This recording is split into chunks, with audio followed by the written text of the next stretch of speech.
त्यांनी ती अंमलबजावणी करावी। 15 दिवसाचा त्यांचा वेळ आहे, तो पूर्ण होतोय 9 तारखेलाच। त्याच्यामुळे 10 तारखेला आम्ही आणखीनही गडबड करत नाहीत, पण आम्ही मराठा समाजाच्या फायद्याच्या पुढे दुसरं सहन करू शकत नाही। म्हणून सरकारला आणि मराठा समाजाला विनंती आहे की ज्यांच्या नोंदी सापडल्यात त्यांनी तातडीने त्यांच्या परिवारातले जे नातलग येते त्यांचे अर्ज दाखल करा। अर्ज दाखल केल्याशिवाय तुम्हाला प्रमाणपत्र मिळणार नाही। सगळ्यांनी प्रमाणपत्र काढून घ्या। सगळ्या सोयऱ्यांच्या कायद्याची अंमलबजावणी करण्याबाबत मी खंबीर आहे। त्याची मराठा समाजाला काळजी करण्याची आवश्यकता नाही। मराठा समाजातल्या घराघरातल्या मराठ्यांना मराठवाड्याचं आरक्षण मिळाल्याशिवाय मी एक पाऊलही मागे सरकणार नाही। तुम्हाला मागेही शब्द दिला होता, आत्ताही दिला। मी आंदोलन कसल्या स्वरूपाचं ते थांबवलेलं नाही आणि थांबवणार सुद्धा नाही।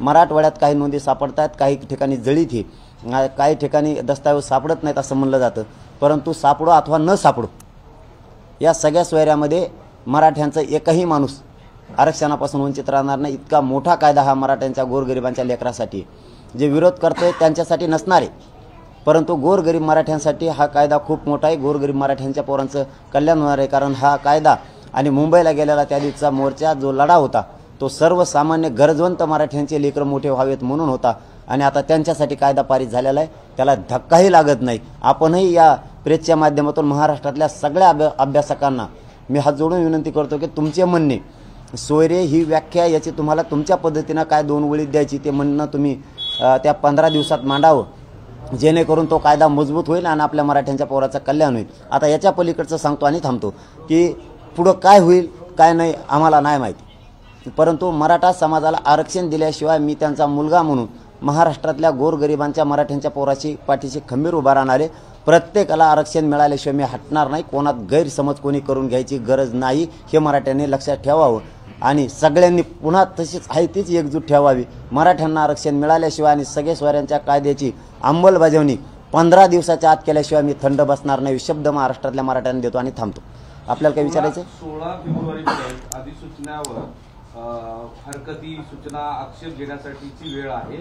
मग आता तुम्ही उद्यापासूनच सटवट द्या असं म्हणताय, मग ते कुठल्या कायद्याच्या चौकटीत देणार ते त्यांनी ठरवावं।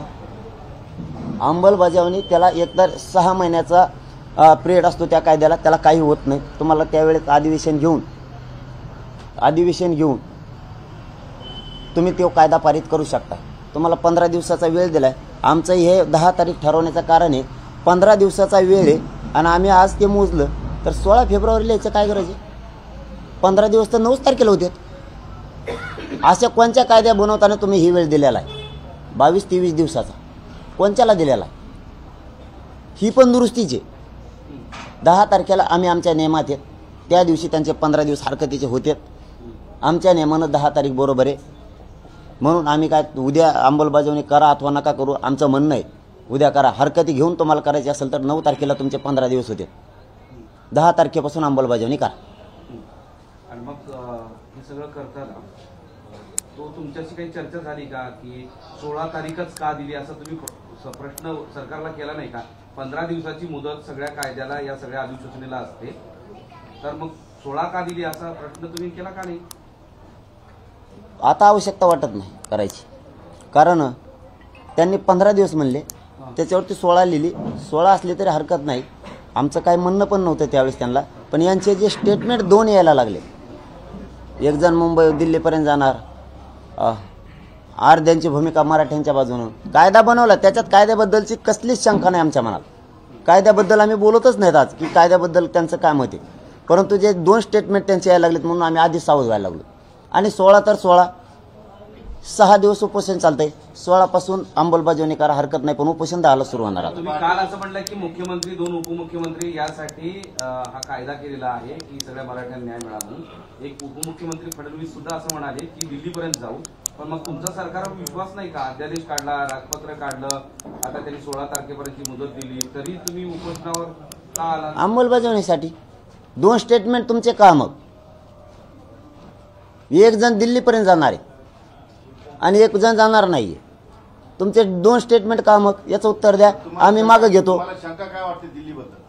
असं का? पण कायदा तुम्हीच मराठ्यांसाठी सगळ्या सोयऱ्यांचा बनवायचा आणि एकीकडून तुम्ही सांगायचं की आम्ही दिल्लीपर्यंत जाऊ।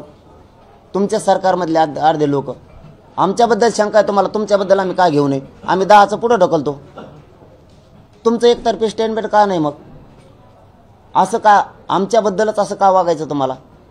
कायद्याबद्दल तुमच्याच्याने आता काहीच होत नाही हे आम्हाला माहिती. कायद्याबद्दल आम्ही बोलत